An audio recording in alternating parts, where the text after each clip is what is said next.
So here we are shoeing a Shire horse. We have edited this footage and we've trimmed it down as much as we can, but we didn't really want to leave anything out, so we've broken it down into 3 parts.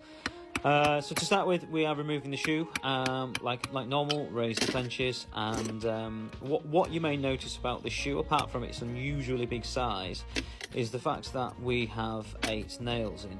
And the other thing you may notice is there is no groove.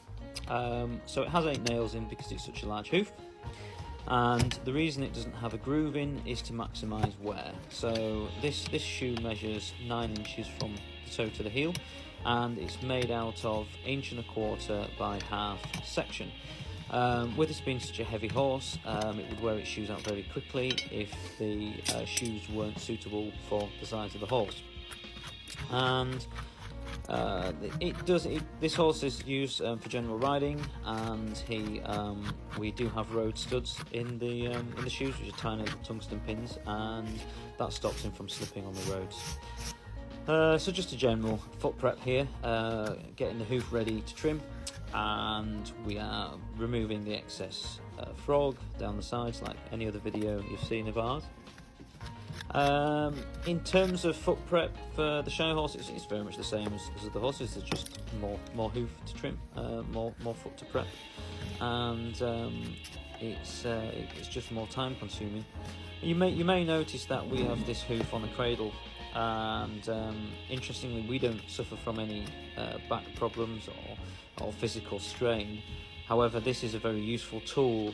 Even on the front feet here, we've got that hoof rested on the cradle, because this horse weighs so much that you just can't hold its legs up. I mean, he's great to do, he doesn't cause us any issues, but just holding his feet up for that long can cause back issues, which we take as many preventative measures to look after our body as we can.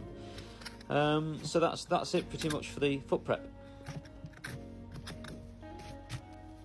And now we are on to part 2 of shoeing a Shire horse. So you can see there, we've just had a little cut out of the bars.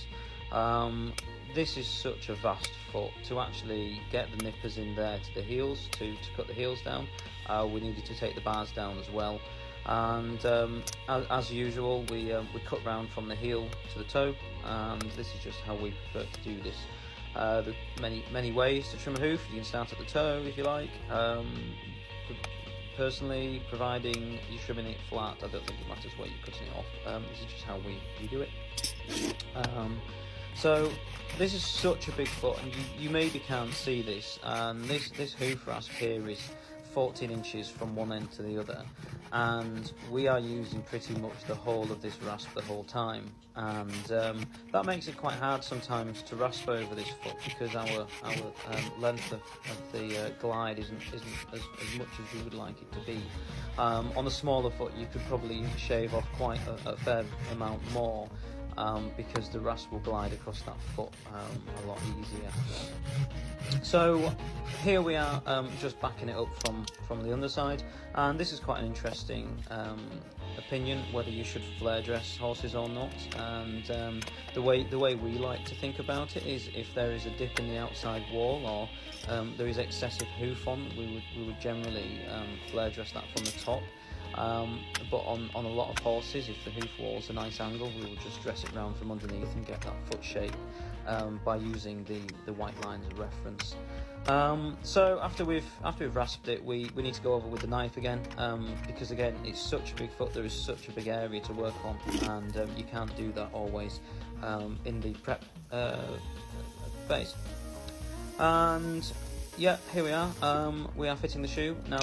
There's been lots of questions around this, which is really interesting. And you know, why do we burn the shoe onto a horse's foot? And I don't know whether you noticed there, I cut a V shape out of the hoof wall to sit the clip into. So to make a shallow V is a good start for the clip. We know where we want it to be. We're going to push that shoe back a little bit, because we really want to cover those heels. And what we do is we start the clip off by cutting a V into the hoof wall. Now, providing you scoop that V out, we don't think it causes any stress fracture in the hoof, because you are totally removing it. It's just purely to start the clip off.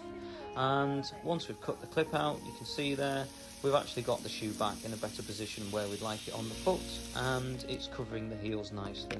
And we will use the mark on the shoe back at the anvil to make any adjustments. So welcome to part 3 of shoeing a Shire horse, and here we have the nail and finish. So really interesting, this is the biggest horse we shoe on our books, and we used a size 11 nail on this horse. Now, nails go up to a 14. I know we used to stock some 14s, but I don't think they're that easy to get hold of anymore. And to put things into perspective, your average size nail is a size 5.